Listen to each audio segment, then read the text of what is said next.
श्री स्वामी समर्थ. जय जय स्वामी समर्थ. अनंत कोटी ब्रह्मांड नायक राजाधिराज योगीराज अक्कलकोट निवासी सद्गुरू श्री स्वामी समर्थ महाराज की जय. कशा आहात सर्व स्वामी भक्तांनो? तुम्ही सदैव आनंदी राहा हीच स्वामींच्या चरणी प्रार्थना. तुमच्या सर्व चांगल्या इच्छा स्वामी महाराज पूर्ण करोत आणि आजचा दिवस तुमचा आनंदात जाओ हीच स्वामींच्या चरणी प्रार्थना. प्रथम तुम्हा सर्वांचं खूप खूप मनापासून स्वागत आहे तुमच्या अनुभवांनी बनलेला भक्त आम्ही स्वामींचे या चॅनलमध्ये. मी शुभांगी पोळ तुम्हा सर्वांचं खूप खूप मनापासून स्वागत करते. श्री स्वामी समर्थांची भक्ती करत असताना प्रत्येक भक्तांच्या आयुष्यामध्ये स्वामींचे चमत्कार हे नक्कीच होत असतात. फरक मात्र एवढा असतो की काही भक्तांच्या आयुष्यामध्ये स्वामींचे चमत्कार पटकन होतात तर काहींच्या आयुष्यामध्ये स्वामींचे चमत्कार होण्यासाठी वेळ लागत असतो. परंतु श्री स्वामी समर्थ हे दैवत असं आहे की कधीच कोणत्याच भक्ताचे स्वतःकडे काहीच ठेवत नाहीत. योग्य वेळ आली की त्या भक्तांना खूप काही देत असतात आणि जेव्हा स्वामी देत असतात तेव्हा त्यांच्या आयुष्यामध्ये चमत्कार होत असतात. सुंदर सुंदर अनुभव येत असतात आणि हेच अनुभव आपल्या चॅनलवरती शेअर होत असतात. आजचा अनुभव देखील तेवढाच गोड आणि सुंदर आहे. आजचा अनुभव एका सुंदर अशा स्वामी भक्त ताईंचा आहे आणि त्या ताईंनी आपल्या चॅनलवरती अगोदर देखील भरपूर अनुभव शेअर केलेले आहेत. तर त्या ताईंचं नाव ताईंनी स्वामी कन्या असं सांगितलेलं आहे. चला तर मग त्या ताईंच्या आयुष्यामध्ये जे स्वामींचे आलेले सुंदर सुंदर अनुभव आहेत ते ऐकूया ताईंच्या शब्दामध्ये. चला तर मग ताई सांगायला सुरुवात करतात. स्वामी समर्थ. श्री स्वामी समर्थ. ताई आपण अनुभव शेअर करूया का? चालेल का हो? करूया की. काय परत मोठी मला असं वाटतंय काय मी लिहून ठेवलं, एवढे दिवस झालं लिहून ठेवलं या. बरं बरं चालेल की. तुमचा अनुभव उद्या येणार आहे. उद्या येणार आहे. बरं बरं चालेल मग. करत असला आता तर करा अनुभव शेअर. करूया करूया. बरं काय आता बरं. एवढ्याचा फोन पण येतो काय मग म्हणताना म्हणतो. हा हा हा. नाव सांगायचंय का ताई? आता काही स्वामी कन्यास टाका की. स्वामी कन्याच टाकू. बरं बरं. हा स्वामी कन्यास टाका की. नावापेक्षा स्वामी कन्यास भारी वाटते आवड. हा हा हा. कोण कोण ताई बोलते त्याच नाही की ताईने सांगितलं ती बरोबरच आहे. त्या स्वामी कन्या ताई मला लय आनंद होते. आम्हाला लय गंमत वाटते असं. हा बरी वाटतंय हो. म्हणजे आपण एक कुणाला तर काहीतरी सांगितलं ती झालं म्हणून म्हणजे त्या माणसाच्या आयुष्यात येते ना ती बदल. हो ना हो ना. असं म्हणजे ती एक भारी वाटते असं. चालेल. असं कोणतं सांगताना का सांगते हा ते एक ताईंचा तो अनुभव आला की मग ती तुमच्या लक्षात येत नाही हो. हा हा. म्हणून म्हटलं माझ्या लक्षात आलं. म्हटलं आता करूया पुढच्या पुढे पुन्हा बघू. पुन्हा आलेला आणि घेऊन ठेवायला. बरं बरं चालेल. सांगा मग अनुभव. सांगू? हो सांगा ना. काही काही नाही ती मध्ये मी तुम्हाला सांगितलं नाही का आमच्या तिकडं त्या ह्याला बघा गेलेलो. हा आमच्या त्या जावच्या ह्याला लग्नाच्या बर्थडेला गेलेलो. हा 31 डिसेंबरला. त्यावेळेस ना ती मुलगी ना लग्न ठरलेलं बघा आता झालेलं मागच्या अनुभवात सांगितलं. हा हा. त्यांच्या घरी मी गेलेली आणि तिथं नाही एक बाई आलेली म्हणजे ती ते नाहीत कामदाराच्या. आणि मग त्यांच्याकडे बघितलं आणि मी विचारायला लागले त्याने का हो तुमचं दुखायला लागलंय काय म्हणाल. तर त्या म्हणल्या का हो म्हणल्या नाही कायमची बाई हातात असते आणि ती काहीच बोलली नाही. ती बोलली नाही म्हणलं मला वाटलं की का बोलले ना. मी म्हटलं का हो काय झालंय काय लागलंय काय चोरा का पडलाय. तर म्हणल्या दुखत नाही म्हणल्या जरा झोपून उठल्या. त्या बाईच्या काही मी पोटाकडे बघितलं. मी कसं म्हटलं बाई तिच्या एवढा कसा वाक्य दिसतोय आणि काय म्हणतो तिच्या एक पोटात पण 1 किलोची गाठ निघली आहो. अरे बापरे. म्हणजे तिच्या पिशवीला गाठ होती. आणि तिला काही दुखत वगैरे नव्हतं? नाही दुखत नव्हतं काय नव्हतं. 31 डिसेंबरला तिच्यासमोर मी बोलली आणि 1 डिसेंबर जानेवारी फेब्रुवारी महिना गेला आणि मार्च महिन्यात नाही गहू गोळायला लागलेली. गहू शेतातलं निघालेलो आणि ती गोळता गोळता म्हणली माझं पाठीत दुखायला लागले म्हणून म्हणजे मी आडवी झोपली. झोपली म्हणजे असं पोटाला हात सावला तर एकदम पोटात कठीण लागलं. बापरे. मग कठीण लागलं मग सोनोग्राफी केली.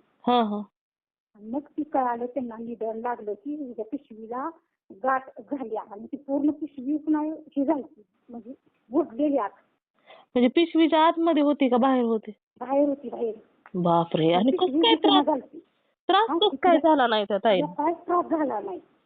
बापरे. फक्त म्हणली मला भूक लागायची नाही. मला वाटायचं की मला मला म्हणजे वाटायचं की पोरांची लग्न व्हायची होती, पोरं लग्नाला आली की त्या टेन्शनमुळे म्हणजे मला भूक लागत नाही. हा हा हा. बापरे. बाकी तिला काहीच त्रास होत नव्हता. पण ती माझ्या कसं मनात आलं की हिचं पोट एवढं मोठं कसं दिसतंय.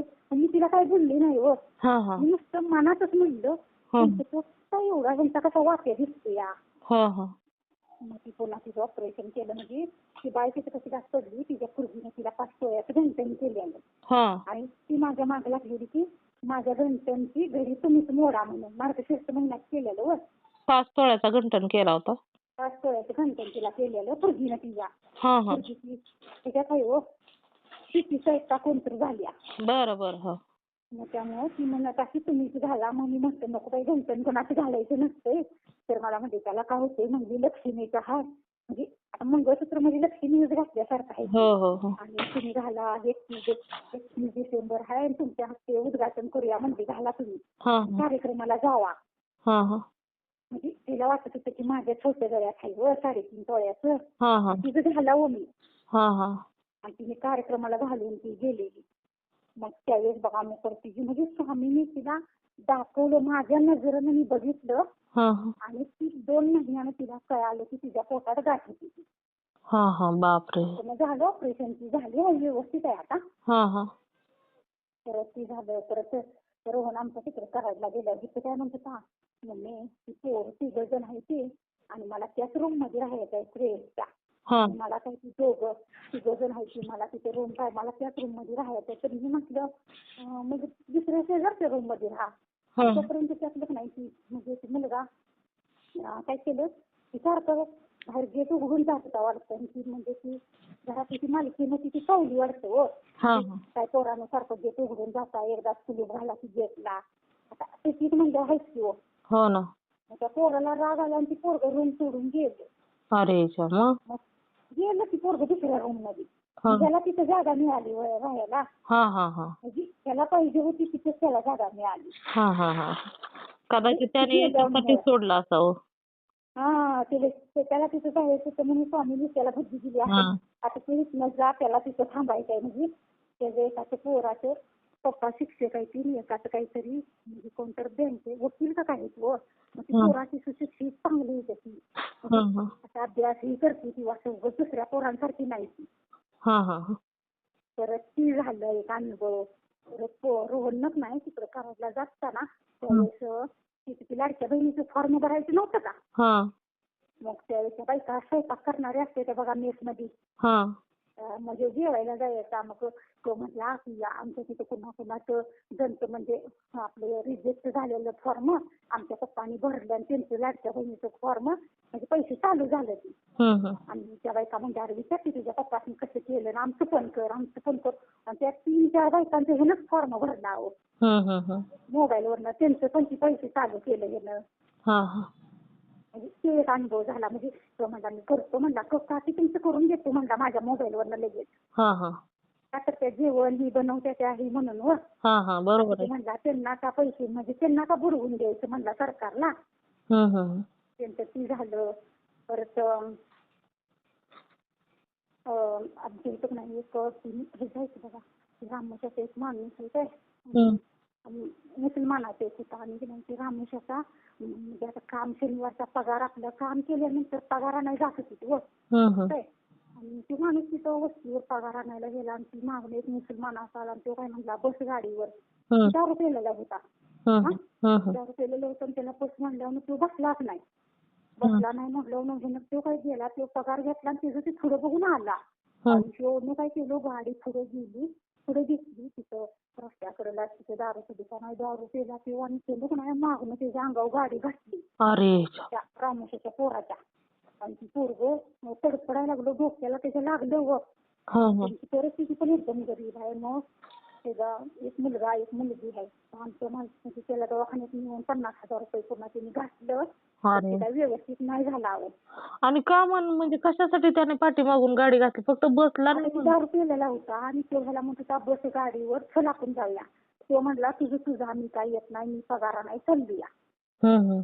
असं झालं बघा तरी 5-6 महिने झालं बघा त्या गोष्टी. बापरे. आणि मागणं घातली, लागलो. मग आमच्या मालकाने काय केलं, आमच्या मालकाने त्याला सांगितलं, तुझी बायको ह्याच्यात आहे हो, तुमच्या ती आपलं एसटीची कंडक्टर असतात ना, तसल्यात आहे. मग आमचे मालक म्हणलं त्याची परिस्थिती एवढी गरीब आहे, ते रोज कामाला जाऊन रोजचे 500 रुपये आणून घरात म्हणजे चालवत होता हो. बायको आहे, एक पोरग आहे, त्याला आई आहे.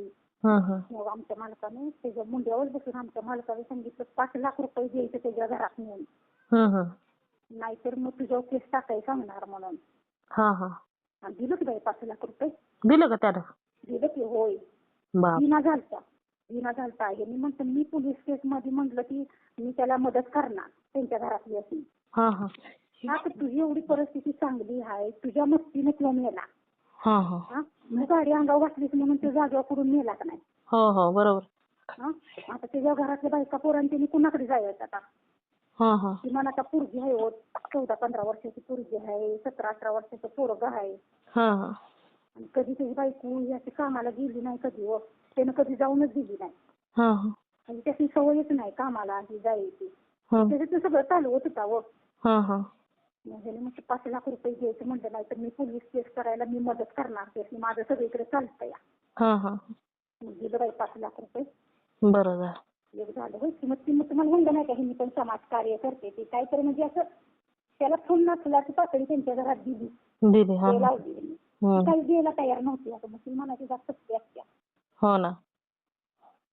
परत मी तर नाही आमची शेजारी पलीकडे नाही वारले ती, त्यांच्या तिथं नाही. मी काय म्हटलं फुलं आणायची होती, आता काय करू म्हटलं गुरुवारी. काय मग आमची मालक काय म्हटलं, आता काय तू जाऊ नको फुलं आणाय, अजून 13 दिवस झालं नाही ती. पहिल्या गुरुवारी मार्गशीर्ष महिन्यातल्या हो. मी रोज झाडातली फुलं आणून आपली घालत होती देवाला. रोज म्हणायच्या मम्मी, रोज म्हणायच्या रोजची मम्मी तुम्हाला फुलं न्या जावा तुमच्या स्वामीसनी, झेंडूची फुलं हो. आमचे मालक म्हणलं होते काय जाऊ नको, तरी मस्त 5व्या दिवशी सगळं केलं. म्हणलं अजून 13 दिवस झालं नाही, ती उगाच पै पाहुणे होती, आपण कसं फुलं आणाय जायचं, तू काय जाऊ नको म्हणलं, माझं मी तुला फुलं घेऊन येतो. बाहेर गेलं विकत आणतो म्हणतं. आणि तोपर्यंत काही त्यांचा ते मित्र आहे ना, ते मुसलमानाचा सांगितलेलं की, आणि ती बरोबर फुलं घेऊन आलं बाई गं. अरे बापरे. हे बिन फोन करतात त्यांची, म्हणजे फुलं त्यांनी विकायला केली ती. मग ती म्हणजे आठवड्याला 2-3 क्रेट निघते ती हो. त्यांच्या कसं लक्षात आलं की गुरुवार आहे आणि आज आम्हाला फुलं लागतील म्हणून. त्यांना माहिती असेल, स्वामींविषयी माहिती असेल हो त्यांना. त्याची माहित आहे की स्वामींचं मी करते ती माहित आहे की, पण त्यांच्या कसं लगेच लक्षात आलं. मग ती येताना फुलंच घेऊन आला, चांगली अर्धा किलो आणली. त्यांनी एवढी कसं आणली ती, मग तिला वाचली की रोज तुमच्या स्वामीची घाला की. माझी इच्छा होती मी विकत आणतो म्हटलं घरात वर. काय त्यांच्यात जाऊ नको फुलं आणाय, मी तुला विकत आणून देतो. मग ती पण इच्छा पूर्ण केली बघा लगेच स्वामीने. परत अजून काय तुम्हाला सांगते की, मी तुम्हाला मध्ये सांगितलं की नाही ती प्राची म्हणून एक पोरगी होती बघा, ती रोहनला म्हणजे मागच्या अनुभवात सांगितलेलं मार्क कमी पडले म्हणून. तुम्हाला सांगते म्हणजे अजून एक माझे गुरुचरित्रातला नाही आणि एक माझ्यात अध्याय पूर्ण झाला बघा. बघा एक गुरुचरित्र मध्ये आहे नाही ती बघा, त्या माणसाची नवीन जुनी कपडे अंगातली काढून टाकली, त्या माणसाला नवीन कपडे घातले, घातली नाही का, माहिती का अध्यायात. मग ना की प्रसूचा पप्पा आमच्या मालकाला काय म्हणलं, ह्यांना म्हणत होतं तुम्ही दारू प्यायची बंद करा, तुम्ही दारू प्यायची 1 वर्ष बंद करा, मी तुम्हाला फुल पोशाख करतो म्हणून. तर हे मी म्हटलं तुम्ही म्हटलं एवढ्याच आलं हो, कसं मला फुल पोशाख नको काही नको. आणि बरोबर काय तुम्हाला सांगते 21 डिसेंबरला का नाही, 21 डिसेंबरला आमच्या मालकाचा बर्थडे होता. काय 21 डिसेंबरला आमच्या मालकाचा बर्थडे, 22 डिसेंबरला स्वामी आमच्या घरात आलेलं. अरे वा. म्हणजे कितीतरी वर्ष ह्यांच्या मागं काहीतरी कर्म होतं. बरोबर आहे. आणि म्हणजे 22 बर्थडे होतात ना ह्यांचा, 2022च्या बर्थडेला म्हणजे 21 मध्ये स्वामी आलो आणि 22 मधल्या 21 तारखेच्या बर्थडेला त्यांनी ह्यांना बनेल, अंडरपॅन्ट आणि फुल्ल पोशाख घेतला, टॉवेल ही सगळं डोक्यातला टोपी सकट. अरे वा. म्हणजे नाहीत का म्हणत हो एखाद्याचं वाईट असते तर ती निघून गेले की त्याला नवीन कपडे घालून म्हणजे त्याला दुसरं आयुष्य दिल्यागत. दिल्यागत हो ना बरोबर आहे. हा मग ती मग आता गुरुचरित्रात वाचलेलं की माझ्या त्या दिवशी प्रार्थना आल्यावर लक्षात माझ्या एकदम तुम्हाला मी म्हणलं नाही का त्याच्या तिचे पप्पा आहे की आमच्या मालकाचे मित्र आहे की हा हो ते हो जाऊन माझ्या लक्षात आलं व हा हा हा ते एक अनुभव आता ते अनुभव झाला का नाही हो हो बरोबर आहे. म्हणजे मी तुम्हाला मागच्या वेळेस सांगितलं नाही का की स्वामी दीपवाळी खायला आलं हो हा मग तसा हा पण अनुभव झाला का नाही. हो हो मग ती एक माझ्या लक्षात आलं म्हटलं ते दत्ताभाऊनी म्हटलं ह्यांना कपडे घेतलेली मग ती कशी केली घेतली हा हा ती पण त्यामुळेच घेतली म्हणतात. परत ती झालं परत ती आमच्या घरी नाही सत्संगची माणसं आलेली काय आणि मला ते हे म्हणायचं म्हणजे काहीतरी सांगत बसली माणसाची कुणाला काहीतरी सांगते आणि खरोखर काही तुम्हाला सांगते ती सत्संगची माणसं आली आणि ते आपली सांगायला लागली देव असा असतो तसा असतो माणसाचाच देव हाय तर मी आपली बसली तिथं जरा त्यांचं ऐकून घेतलं म्हणजे ती सकाळची ती काय असते बघा त्यांचं बाई असं म्हणजे पहाटे नाही 6 वाजता ती फिरत होती गावात सगळ्या म्हणजे असं म्हणजे असं सांगत होती की बाबा म्हणजे त्यांची पालखी आली असं म्हणून म्हणायची काहीतरी गाणं म्हणत होती ती म्हणजे उठा उठा अशी म्हणायची होती 5-6 जण माणसं होती 2-3 बायका 2-3 माणसं होती. मग ती आल्यानंतर आमच्या घरात येऊन बसली मग मी त्यांना सगळं सांगायला लागली स्वामींचं असं असतंय तसं असतंय हो देव हाय आपण मानलं तर सगळं आहे पहिला माणसाचाच देव बघायचा आणि पहिली मी ही दोघं तुमची कळायची कुणाला बी काय सांगायला लागल्यावर ह्यावेळेस ना ती माणसं आली आमचं म्हणलं तर सगळं सांगायला लागलं. मी आजी जगलोय ती म्हणलं स्वामीमुळेच जगलोय म्हणतात माझ्या बायकोनं सगळं स्वामींचं गुरुचरित्राची पारायण ही करत्या तुम्ही आम्हाला काय सांगायला लागत नाही सगळं आमच्या घरात तसंच घडतंय म्हणतं. ती झालं परत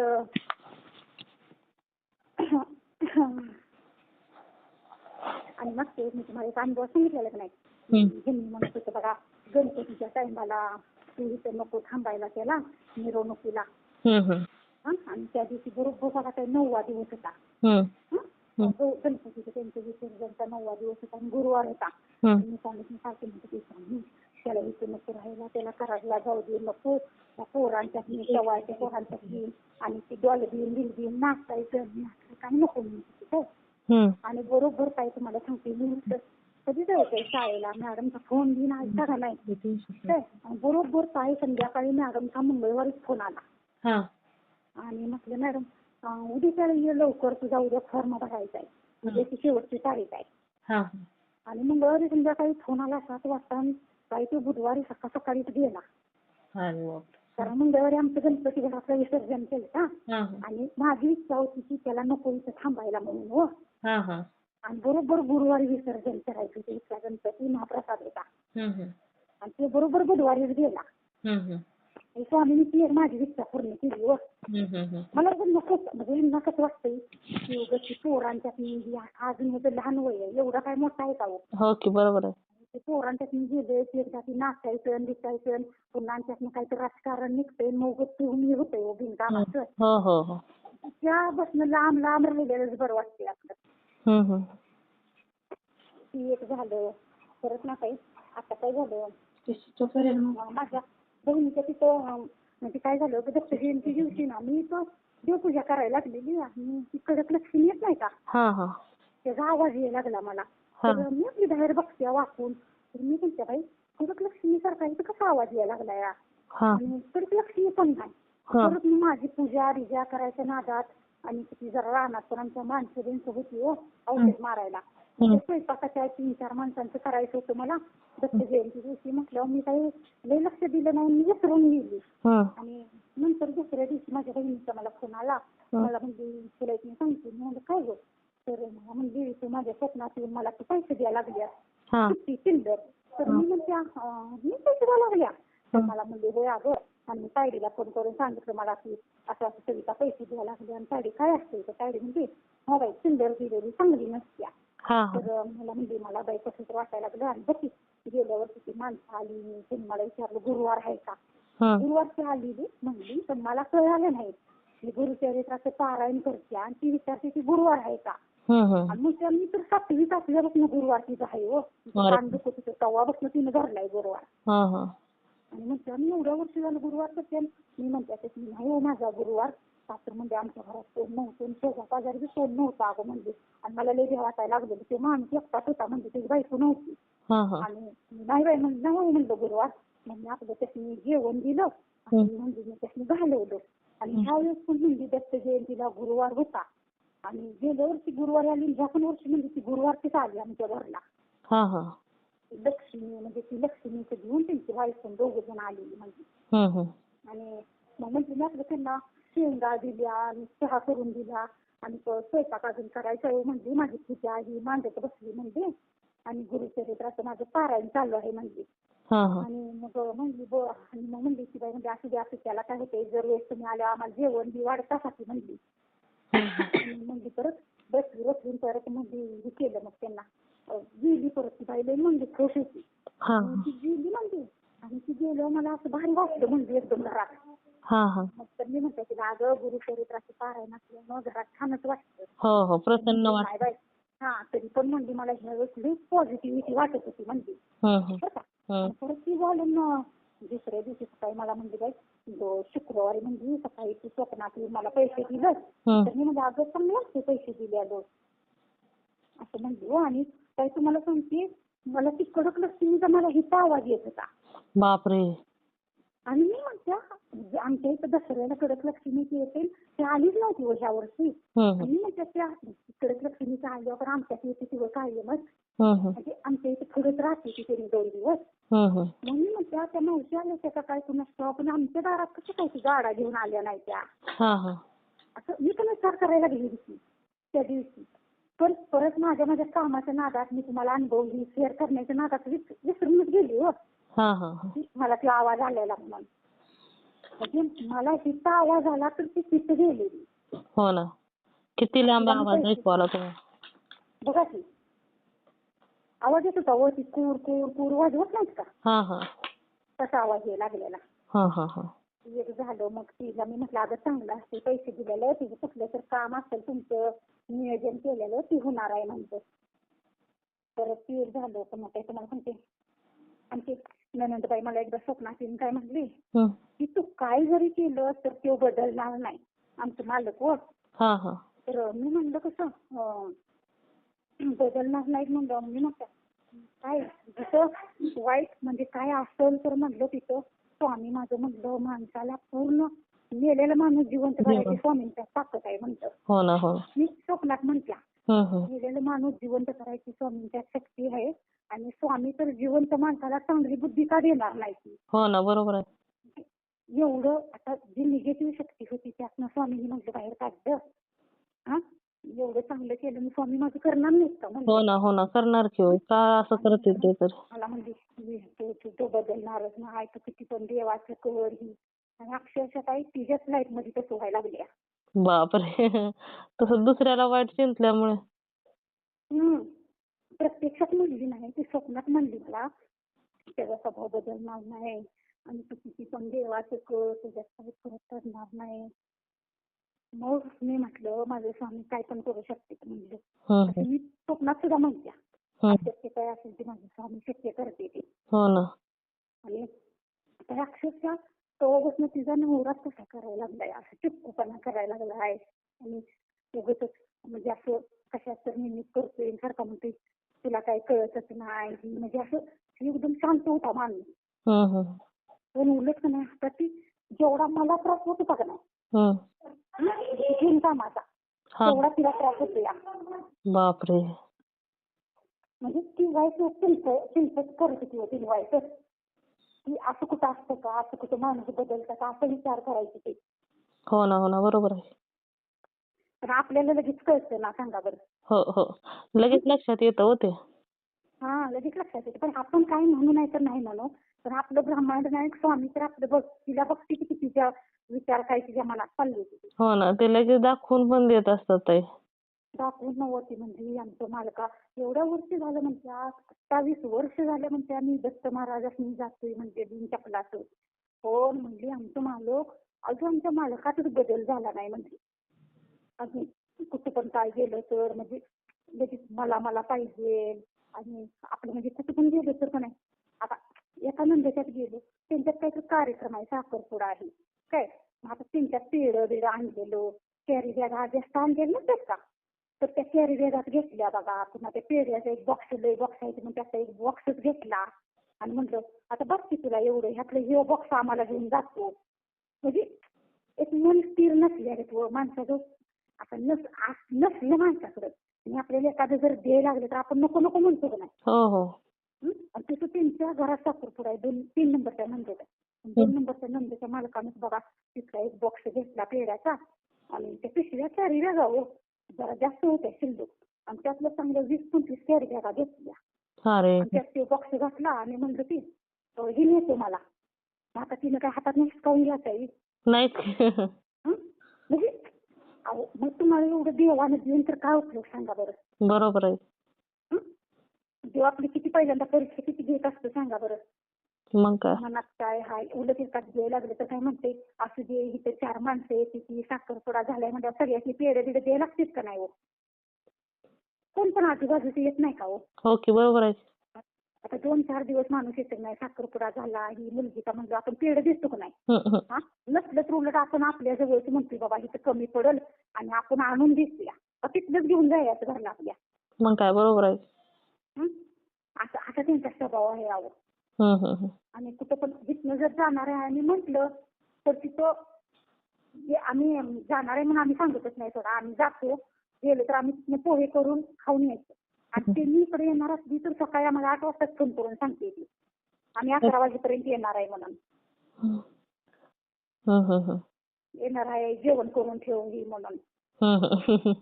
असं म्हणजे एखाद्या माणसाचा स्वभाव कसला असतो. एखाद्या म्हणजे जास्त बोलका स्वभाव असतो ना.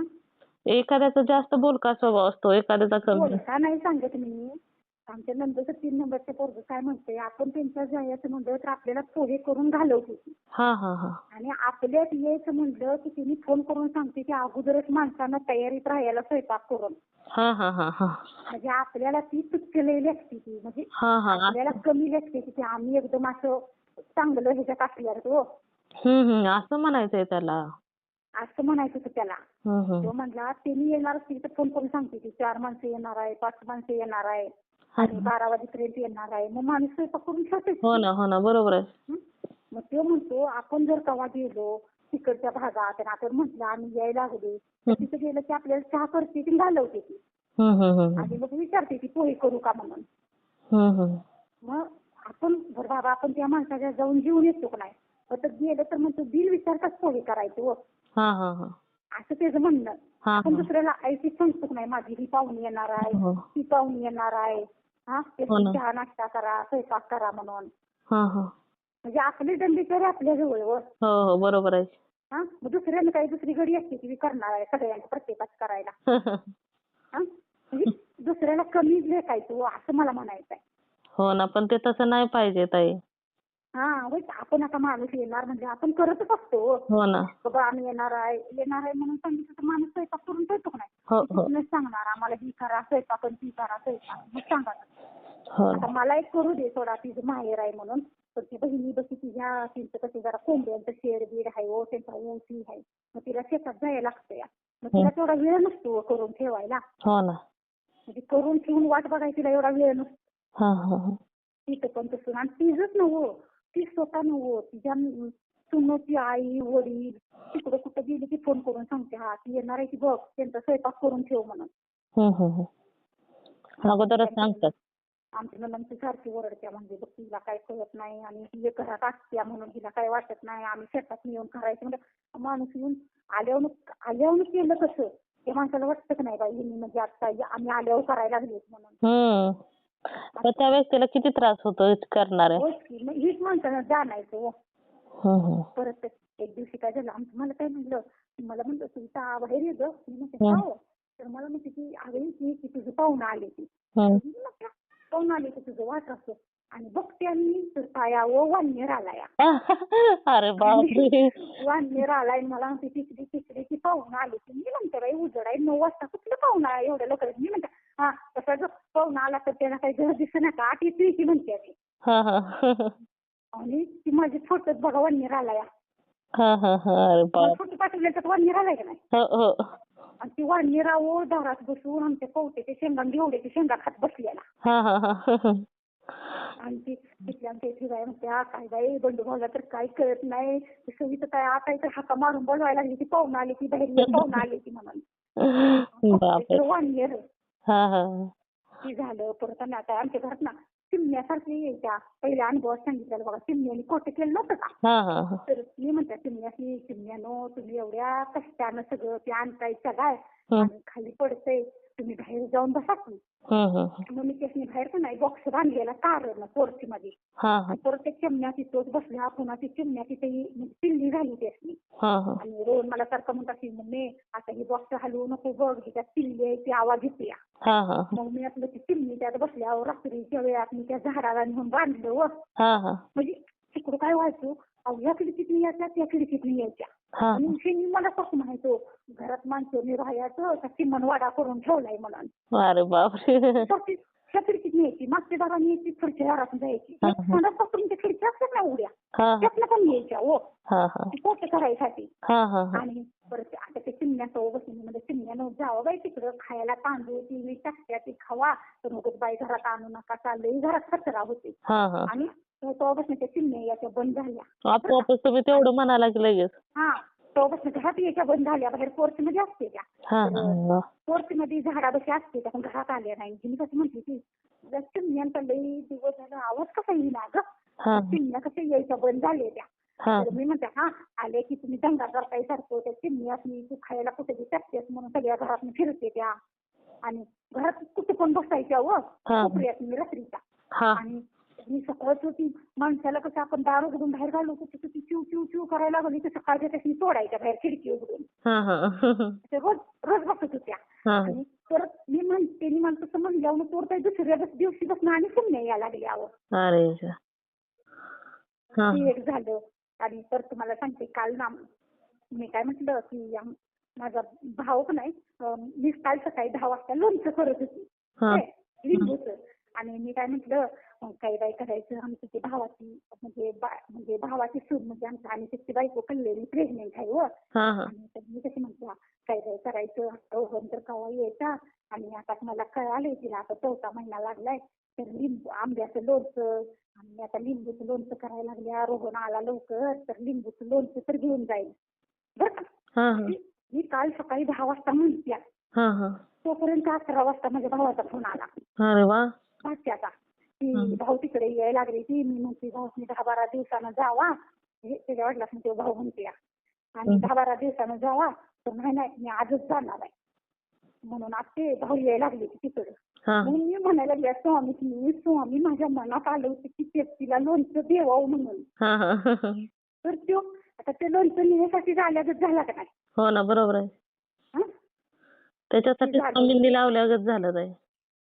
म्हणजे ती प्रेग्नेंट आहे माझ्या ती मनात आलं दुसऱ्याने काय पण दिलेलं खाऊ वाटतंय नाही. हो ना बरोबर आहे. मध्ये म्हणत होती माझ्यासारख्या उलट्या व्हायला लागल्या त्या आत्ती मला काही खावाच्या झालं तर मग मी आपली म्हणायला लागली आम्ही लोणचं करते आपण आता रोहन कवा याचा पण नसतो आता क्रिसमसच्या सुट्टीशिवाय कुठला येते. मी मनात इतकी टिकटिक बोलत्या ती लोणच्याची भरणी बघून. आंब्याचं लोणचं आता मी लिंबूचं लोणचं केलं म्हणलं आता काय करायचं बाई कल्याणीला तर मी आला असतं कोणतं आला असतं तर मी दिलं तर असतं म्हणत होती. तोपर्यंत आमचा भाऊ आला बघा रात्री. अरे वा. आणि ती झालं परत आमचा भाऊ हे पाणी पाजून आलं. भाऊ आमचा यायला लागला उशीर झाला त्याला. म्हटलं आता मी येणार आहे म्हटलं आज मी अर्धा तासानं एसटी म्हटला भेटेल म्हटला तुझ्या इकडं. तर तिने म्हटलं आता निवासाची लवकर आलं तर बरं होईल नाहीतर मग मला जाऊन आणलं पाहिजे माझी तर लई टाक दुखायला लागल्या पाय होऊन रानात पाणी पसताना वर. तर मी कसं म्हणत्या आता कवा जायचं मी जाऊन घेऊन यायचं आणि स्वामी आता तुम्हीच घेऊन या त्याला आणि तुम्हीच जावा स्वामी. आणि मी मनातच म्हणत होतं की आमच्या इथलं आहे तिथे देव करा त्यातलं आणि त्यांनी तर आता येतील तात्या त्यांनी तर फोन करावा का की येता येत आमच्या पाहुण्यात घेऊन या म्हणून. रात्रीचं कुठं जायचं म्हणलं, गाडीनं गेलं तर गार लागते, एवढी मोठी गाडी घेऊन हो. म्हणजे ती सारखी वापरत नसल्यामुळे त्या वायरा ही सोडवून ठेवते व हा बॅटरी उतरत्या म्हणून हा हा गाडीची. म्हणताना म्हणलं आता ह्या वायरा जोडायच्या आहे असं म्हणलं मनात हे मी. तोपर्यंत त्या काकींचाच फोन आला की अहो तुमच्या पाहुण्याची मी घेऊन यायला लागली, आता काही येऊ नका तुम्ही म्हणून. ह्यांनी म्हटलं आता मी फोन तर करतो निवास दाजीच मी कुठपर्यंत आले की मी आल्या का गाडीचा जाऊ आणायला म्हणून. हा हा स्वामींनी लगेच करूनच टाकलं काम. हो तोपर्यंत ती तात्याचं बोलले ती. म्हणलं ती अहो मी तुमचं पाहुणं आहे ती मी त्यातून घेऊन यायला लागली, तुम्ही काही येऊ नका न्यायला. ते म्हणता ना आमचं दाजी न्यायला येतो म्हणलेलं, हा हा हा फोन करायला पाहिजे दाजी. हा त्याच्यामुळे ती म्हणलं थांबा थांबा माझ्याकडे आहे की नंबर, म्हणजे मी फोन करून सांगतो येऊ नका म्हणून. हा हा हा ती एक झालं बघा अनुभव. भरपूर अनुभव झाले. आता म्हटलं काय नाश्ता सांगू परत आणि मग परत तसं ते काय काय लक्षात राहत नाही की हो, मग ती मी काय काय लिहून ठेवलेलं. हा हा म्हटलं थोडे म्हटलं लिहून घेऊया म्हणजे आता ही एकदाच हीच होते म्हटलं. आणि जेवढं मी तुम्हाला अनुभव सांगतो ना तेवढं माझ्या बाबतीत दररोज म्हणजे 1, 2, 3 अनुभव रोज तुम्हाला काहीतरी येते त्या. हो ना. आता ते स्वामी कन्या म्हटल्यानंतर काय बोलायचंय पुढे. होच की कुणाचं पण दुःख बघितलं की लय वाईट वाटतंय. असं वाटतंय की असं आयुष्यात कुणाच्याच काही दुःख येऊ नये. हो ना हो ना. तसं तर येऊच नाही, कोणाच्याच आयुष्यात दुःख येऊ नये. येऊ नये. हा अहो पण आणि मी एखाद्याला सांगत असते ना ताई तुम्हाला अजून एक मी सांगते की हेच आहे ना आपलं कुठलंही काम करायचं आपलं असं म्हणतो ना आपण की आपण सेवा करतो माझी का देवापर्यंत पोहोचत नाही किंवा माझी काय एवढं म्हणजे विघ्न येते की. तर प्रत्येकानं नाही काही मान सन्मान करायचा असतो देवाला. म्हणजे आपलं गावातलं आपलं देव असते ना ग्रामदैवत आपलं देव असते की गावातलं यात्रा असते की नाही देवांची त्या देवासनी गणपतीला असं नाही 4-5 आपल्या गावात देव असतात ना सगळ्यांना एक नारळ 2 खाऊची पानं सुपारी 1 रुपया घ्यायचा आणि अमावस्याला 5 महिन्याच्या करायचं बघा. आणि म्हणायचं देवा म्हणजे कुठलं आपलं दुःख असेल तर तिथे जाऊन सांगायचं, कुणाचं लग्न ही जमत नसलं तर माझं एवढं होऊ दे आणि देवानं तुम्ही आमच्या पाठीशी राहावा म्हणायचं. आणि तुम्हाला स्वामी समर्थांच्या कृपेनं मी तुमचा मान सन्मान करायला आलोय म्हणायचं. त्यांच्या आशीर्वादानं म्हणायचं. म्हणजे तुम्ही लोकांना सेवा पण सांगितली ताई. हा ही करा प्रत्येकाला. म्हणजे कुणाची अडचण काय असली तर आजपर्यंत मला माहित नव्हतं, पण मला जर आता ती दुसरं म्हणजे ऐकून दुसऱ्यांचं मला माहित झालंय आता. त्या दादांच्या ग्रुप मधलं मी ऐकते ना ती दादा सांगते तो तुम्ही ती करा म्हणजे ती म्हणते ती 1,00,000 करोड रुपये दिले तर तुम्हाला कोण सांगणार नाही तेवढं आम्ही स्वामींची सेवा सगळ्या घरोघरी पोचवायसाठी सांगतोय आम्ही. अरे वा. आणि ह्या मार्फत तुम्ही प्रत्येकापर्यंत सेवा पोहोचवली ताई. होच की. आता कोण दुःखी पीडित असते ती म्हटल्यानंतर मग आता माझं चांगलं झालंय तर मला सगळ्यांना वाटतंय ना मला माझी सगळी चांगली राहावी ती सुखी हॅपी असावी सगळी. हो ना बरोबर आहे की ताई. दुसऱ्याचं दुःख ती माझं दुःख झाल्यागत झाले हो आता मला. तसंच झालं की बरोबर आहे. आता मला कसं आहे मला तुम्ही सगळीजण खुश असला असा तर मग मला पण भारी वाटते. हा ही काय ते छान झालं बरं झालं स्वामी तुम्ही केलंय का. आणि काय जी गोष्टी असते ते तर ती स्वामी पोचवू शकते. म्हणजे आता मला जी स्वामी दाखवते की एखाद्याचं अनुभव कुठला ऐकला तर मी बघते की नाही. तर मग मला ती म्हणजे राहवत नाही ना. एक कसं करतंय स्वतःपुरतं करतंय आपण. आपलं झालं बस झालं पण आपलं स्वामी सेवेकरी तसे असतेच का. कुणाचं दुःख बघवत नाही हो. प्रत्येकाचं चांगलं झालं पाहिजे, प्रत्येकावर स्वामींची कृपा झाली पाहिजे. कृपा झाली पाहिजे. काही ग्रामदैवत ही असते की नाही त्यांची शक्ती आपल्यापर्यंत मिळत नाही हो आपल्या प्रत्येक कार्याला. हो ना बरोबर आहे. आपलं कार्य कुठलंही यशस्वी करायचं म्हटल्यानंतर आता तुम्ही थोडक्यात आपण एका लग्न ठरलं तर लग्नाच्या अगोदर आपण देवाला जाऊन येतो की नाही. पत्रिका देऊन आणि नारळ ठेवून तिथं अक्षता ठेवून येतो की नाही. काय सांगतो आपण त्यांना लग्नाला या म्हणून. हो ना बरोबर आहे. आणि मग ती केल्यानंतरच आपण लग्न करतो की नाही. अगोदर देवाचा आशीर्वाद घेतो, अक्षता ठेवून येतो. आणि मगच आपण लग्न करायला जातो. हो ना. आता त्यांना आपण सांगतो या म्हणून. हा हा हा हा मग बरोबर आहे. तुम्ही पाच अमावस्याला केलं की नाही हा तर ती देवता म्हणा आपल्या कार्यात विघ्न येऊन देत नाही. हा हा हा म्हणजे आपले स्वामी महाराज कसं आपल्या पाठीशी उभा राहतात का नाही हो हो तसं स्वामी महाराज त्यांना आदेश देतील की हो माझा भक्त आहे आणि ह्याचं कार्य निर्विघ्न पार पडू दे म्हणून. हा हा असं म्हणजे स्वामी त्यांना पुन्हा आदेश देतात. हो ना बरोबर आहे. तिथं कुठली विघ्न यायला नको म्हणून. असं हा हा आणि ती कसं पहिलं मला माहित नव्हतं. मला आता ही माहित जसं झालंय ना तसं 2 महिने झाले काय मी जी माझ्या आयुष्यात मला जी भेटेल त्याला मी सगळ्याला सांगते. तुम्ही स्वामीचं कुलस्वामीचं करताय तुमच्या आयुष्यात फरक पडत नाही तर 5 मान सन्मान करा म्हणून. 5 करा म्हणून सांगितले 5 महिने. 5 अमावस्याला 5 अमावस्याला करा. समजा एखाद्याला अमावस्याला सुतक आलं तर मग एखाद्या रविवारी असं करा म्हणून सांगितलंय. मला तर वाटतंय प्रत्येक महिन्याची 1 तारखेला करावं बघा आपलं सगळं. अमावस्याला नकोच होय. अमावस्याला केलं तर चालतंय पण सुतक बितक जरी एखाद्याचं कुणाचं आलं तर मग 1 तारखेला करायचं पण प्रत्येक महिन्यात एकदा करायचं मान सन्मान. म्हणजे अमावस्याला करावा असा नियम नाही कधीही केलं तरी एका महिन्यात. त्यांनी सांगितलंय अमावस्याला करा म्हणून. जर नाही अमावस्याला जमलं एखादं सुतक बितक आलं तर पुन्हा कुठल्या कोण रविवारी असं करा म्हणून सांगितलंय. म्हणजे आता हे ऐकणारे आहेत ज्यांच्या पाठीमागे जो काय प्रॉब्लेम असेल ते सांगतील आणि करतील सेवा.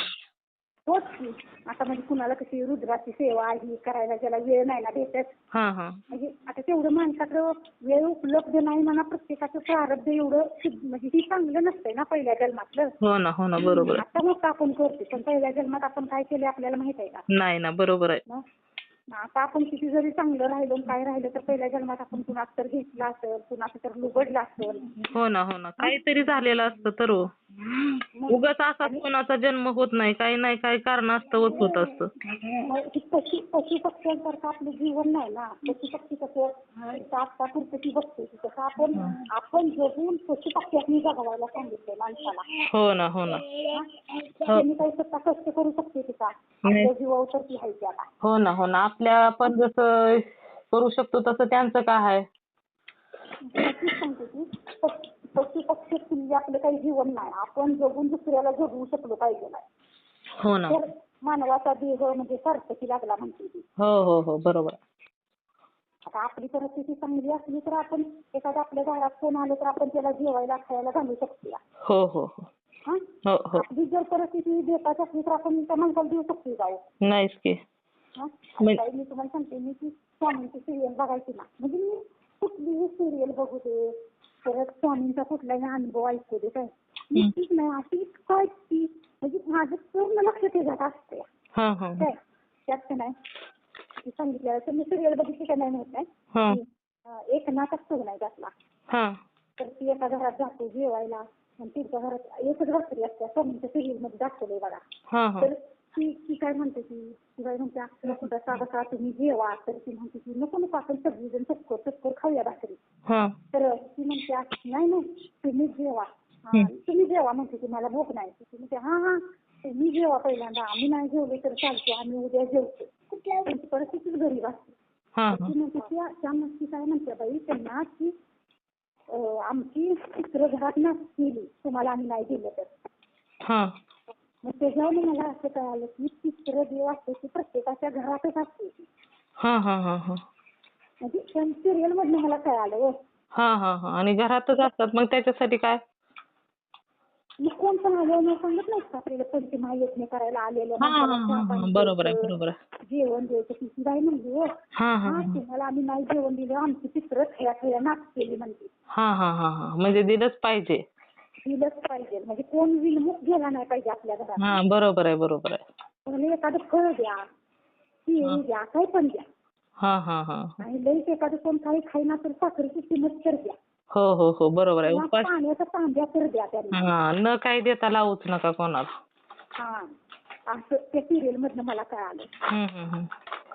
म्हणजे मी आता बघत नाही तर मी असं काही बघते ना तर मी त्यावेळेस अशी बघताना असं मला वाटतं की काहीतरी यासाठी सांगायला लागली होती. बरोबर आहे की तसं म्हणजे प्रत्येक गोष्टीत काय नाही काय शिकण्यासारखं असतंच ताई. बघ की मग ती आपल्याला सांगतच असते की त्यातलं आपण काहीतरी शिकतच असतो ना. आता त्या सिरियल मध्ये कसं चंदा राणीला किती तिच्या म्हणजे वाईट वेळ आली तरी पण तिला स्वामी काय सांगते की तू संयम ठेव. हो ना. तिच्या आयुष्यात म्हणजे नवऱ्यानं तिचं लग्न केलं तिने पहिल्यापासून काही सिरियल मी ती बघितली नव्हती. तिला ते असते ना चंदा राणी. काय माहिती मी नाही पाहिली हो. तिला सोबत असत्या आणि मग ती अगोदर सोबत असत्या बहुतेक तिला ती बाई टाकता काय तर आईला तुझ्या बाईचा म्हणती सावत्राई असत्या आणि तिची आई म्हणत असत्या की हात धरून कुणा संग करत जाईल आणि तिचं लग्न करा. बाला म्हणत असत्या हो तिच्या लग्न करा तिला म्हणजे तिचं तर कुणाच्या हातगीत धरून जाईल ही चांगलीच वागत नाही असं सावत्राई म्हणत असत्या. पण ती जर पाठीची स्वामी असते त्यामुळे स्वामी तिला तसं काय करून देत नव्हती. आणि तिचा नवरा असत नाही तो दाजीबा तो तिला बघितल्यावर तिच्या मोहात पडतो. त्याला ती आवडते. तो म्हणतो तो काय आता राजघराण्यातला असतो. तो म्हणतो मी हिच्याशीच लग्न करणार. मग मग तिथं गेल्यानंतर हिला सगळ्या राजघराण्यात दिलेली असत्या आणि ती गरीबाच्यातली असत्या हो. त्यावेळेस मग तो म्हणत असतो की ती लई हात म्हणजे सासू आणि ती पहिली बायको असते ना म्हणजे सोबत तिला लई छळ करते. देवाला चालली तर हातावर तिच्या म्हणजे असे पाय देते त्या चाललेली देवाला बघितली की तेल खाली सांडते ती पडावी म्हणून. मग स्वामी तिला शिकवते की ती पडलीस तर उठ म्हणून. असं स्वामी तिला प्रत्येक वेळेस मदत करते. नवरा आधी तिचा दारू पेत असतो तर स्वामी तिला सांगते की जा तिथं चांगले जा घेऊन ये जा त्याला ते तिथं हाय बघ म्हणून. म्हणते माऊलीनी काय करू माऊलीनी काय करू म्हणून. आणि त्याला तर सांगते की स्वामी शंकराची भक्ती कर आणि तू तिला किती जरी त्रास दिला तर तिच्या पाठीशी मी आहे म्हणून. म्हणजे स्वामी त्याला धडा शिकवते तो. असं दाखवलंय सिरियल मध्ये. शेवट काय झाला मी नाही बघितला त्यावेळेस पण त्यातलं बऱ्यापैकी काय आलं. स्वामी तिला सांगते की चांगुलपणा कधी विसरायचा नाही म्हणून. आपल्या आयुष्यात किती जरी एखाद्या माणसाने दुःख दिलं अक्षरशः दारात तिला सांगितलेलं असते बस तर ती म्हणत्या घरातनं बाहेर जा तर मी तुळस म्हणून म्हणत्या दारात बसली. आणि खोपच केलेलं असते तर ती माणसं असतेच ना त्यांच्या हाताखाली सेवेकरी होती त्यांना पेटवायला लावलेलं असतं. पेटवलं तर तिला भाजलं नाही कारण स्वामीने तिच्या भोवती सुरक्षा कवच केलेलं. आणि ती सगळं पेटलं तर तिला काही झालं नाही. परत त्या माणसाने पेटवताना हाताला जाळ लागलेला तर हिनं तिला हळद आणि म्हणजे मलमपट्टी केली त्या माणसाची. म्हणजे ती हिला पेटवायला लागलेली तरी पण स्वामीने सांगितलं की तू तुझ्या कर्तव्याला चुकू नकोस. बरोबर आहे. ती भाजल्याला तुला दिसतंय तुर जाऊन तू मलमपट्टी कर म्हणून. म्हणजे स्वामी आपल्याला हे शिकवते की तुम्ही शांत राहावा आणि दुसऱ्याचं दुःख तुम्ही बघा. तुम्हाला दुसऱ्याने एखाद्यानं दुःख दिलं तर तुम्ही त्याचा म्हणजे सूड घेऊ नका. तुम्ही शांत राहावा. फक्त तुम्ही शांत राहताय त्यावेळेस आम्हाला कळत असते आम्ही त्याला कुठल्याही दुःख द्यायचं करायचं आम्ही बघतो. स्वामीच ठरवतात त्यांच्या भक्तांना तुम्ही त्रास दिला तर काय केलं पाहिजे मग ती स्वामी मालिकेत ती सांगत होतो. असं बरंच अनुभव म्हणजे ती स्वामींच्या मालिकेत बघितल्यावर भारी वाटतं. म्हणजे कळतं बाबा स्वामी सांगते की आपल्याला शांत राहावा म्हणून. तेव्हा माझ्या त्या आयुष्यात स्वामी नव्हते.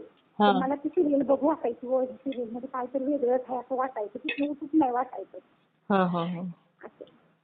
चालेल. असा अनुभव झालं माझं बघा. खूप सुंदर सुंदर अनुभव आहेत ताई. मग तीच म्हटलं आता इथनं पुढचं पुढे परत म्हटलं लिहून घेऊ. तोपर्यंत म्हटलं सांगू एकदा आपलं एकदा मोकळं म्हणजे असं मला वाटतं एकदम पटापटा टाईप मी सांगूया आणि एकदम मोकळं होऊया. तुम्हाला मी जेवढा अनुभव सांगितलं की नाही माझं मन एकदम असं हलकं झाल्यागत वाटतंय. असं म्हणजे काहीतरी डोक्याबद्दल ठेवल्यागत वाटतंय. चालेल. खूप सुंदर अनुभव आहेत शेअर करते मी. करा. चला. श्री स्वामी समर्थ. श्री स्वामी समर्थ. मित्र आणि मैत्रिणींनो, खरोखरच या ताईंचे अनुभव खूप सुंदर होते. स्वामींचा चमत्कार एखाद्या भक्तांच्या आयुष्यामध्ये जेव्हा होत असतो ना तेव्हा असे अद्भुत अद्भुत अनुभव त्यांच्या आयुष्यामध्ये घडत असतात. किंवा एखाद्या भक्ताने एखादी गोष्ट स्वामींना सांगावी आणि लगेच स्वामींनी ती पूर्ण करावी. मग तुम्हीच विचार करा, तो भक्त आणि ते स्वामी त्यांच्यामध्ये किती जवळीकता निर्माण झालेली असते. आणि स्वामींची लीला तर अगाध आहे, हे प्रत्येकाला स्वामी भक्ताला माहीत आहे. परंतु स्वामींची भक्ती करत असताना स्वामींच्यावर असलेला विश्वास हा खरोखरच नेहमी जिंकत असतो. आणि जेव्हा स्वामींचे भक्त आहेत त्या प्रत्येकाला माहीत असते की स्वामी हे आपले जगाचे चालक, मालक, पालक आहेत. आणि प्रत्येक स्वामी भक्तांचा स्वामींकडे पाहण्याचा दृष्टिकोन म्हणजे आई आणि वडील असेच असतात. त्यामुळे स्वामींचे भक्ती करत असताना प्रत्येक भक्तांच्या आयुष्यामध्ये खूप सुंदर सुंदर अनुभव येत असतात. तर खरोखरच या ताईंचे अनुभव मला तर खूप आवडलेले आहेत. तुम्हा सर्वांना या ताईंचे अनुभव कसे वाटले नक्कीच मला कमेंट करून सांगायचं आहे. त्याचबरोबर श्री स्वामी समर्थ लिहायला देखील विसरायचं नाही. तुम्हाला जर स्वामींचे अनुभव आलेले असतील तर इथे मी नंबर दिलेला आहे. या नंबरवरती तुम्हाला आलेले स्वामींचे अनुभव नक्की शेअर करायचे आहेत. कारण तुम्हाला आलेले अनुभव जेव्हा तुम्ही शेअर करता तेव्हा स्वामी तुम्हाला अजून सुंदर सुंदर अनुभव तर देतातच. त्याचबरोबर तुमचा अनुभव ऐकल्यानंतर खूप लोकांना मदत देखील होत असते. कारण तुमच्या अनुभवातून खूप काही लोकांना खूप काही शिकायला देखील भेटत असते. किंवा तुमचा अनुभव ऐकल्यानंतर जर एखादा व्यक्ती स्वामींच्या सेवेमध्ये आला तर याचे पुण्य तुम्हाला मिळणार आहे. कारण तुमच्यामुळे एक स्वामी सेवेकरी घडला जाणार आहे. त्याचबरोबर आपला जो चॅनल आहे भक्त आम्ही स्वामींचे, या चॅनलचं एकच ध्येय आहे, ते म्हणजेच भक्ताने भक्त स्वामी भक्त वाढवायचे आहेत आणि प्रत्येकाचे जीवन स्वामीमय करून टाकायचे आहे. त्यासाठी तुम्हाला जे स्वामींनी अनुभव दिले तेच अनुभव पुढे शेअर करायचे आहेत आणि स्वामी सेवेकरी वाढवायचे आहेत. तर तुम्ही सर्वांनी मिळून माझा व्हिडिओ शेवटपर्यंत ऐकला त्याबद्दल मी मनापासून तुम्हा सर्वांची खूप खूप आभारी आहे. पुन्हा भेटूया श्री स्वामी समर्थांच्या अशाच एखाद्या सत्य अनुभवाबरोबर. तोपर्यंत तुम्ही सर्वजण नेहमी सुखी राहा, समाधानी राहा, आनंदी राहा आणि सर्वात महत्त्वाचं म्हणजे श्री स्वामी समर्थांचं नामस्मरण मात्र नेहमी करत राहा. श्री स्वामी समर्थ. जय जय स्वामी समर्थ. धन्यवाद.